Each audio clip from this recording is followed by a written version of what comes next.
Nire izena Arantza Lauzirika da, Arterren Fakultateko Arte eta Teknologia Saileko irakaslea naiz eta une honetan fakultateko dekanoa. Beste arlo batzuetan hizkuntzak baldintzatzen du arloa, literatura edo sinema, baina euskal pintura edo euskal eskultura, naiz eta horretan igual badaude gauzak adostuagoak, baina zer den, ez?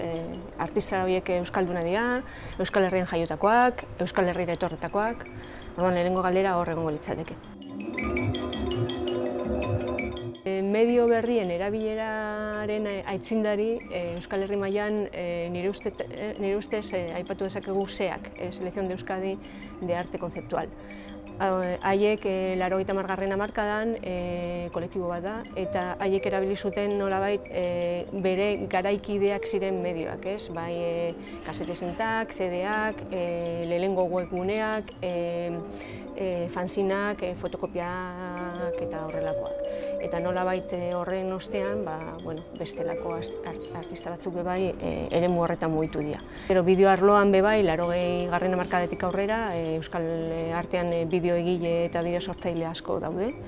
Eta gaur egun badaude horren inguruan lan egiten duten artista asko. Bideoa sartu da nolabait eguneroko praktikan, beste arlo batzutako artistek bebai erabiltzen dute bideoa. Baina gero interakzioa edo sarearen erabilera hori edo hori mugatuagoa da. Sarea erabiltzen duten artistak erreminta bat gehiago esala erabiltzen dute, ez? Batez ere gai bezala erabili dezakete batzutan, beraien lanaren barruan, naiz eta gero beraien lana sarean ez egon. Beste batzutan erabiltzen dute medio bezala, hau da bere lana sarearen bidez ezagutarazi egiten dute eta bakarrik sarearen bidez, ez bestelako artean erabiltzen diren bestelako medioak.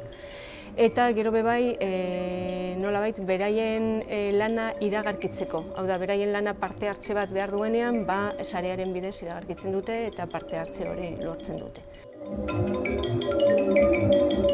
Berez orain Veneziako Bienala da, eta bertan Espainiako pabiloian euskal komisario bat dago, Peio Agirre, eta bi euskal artista, Itziar Okariz eta Sergio Prego.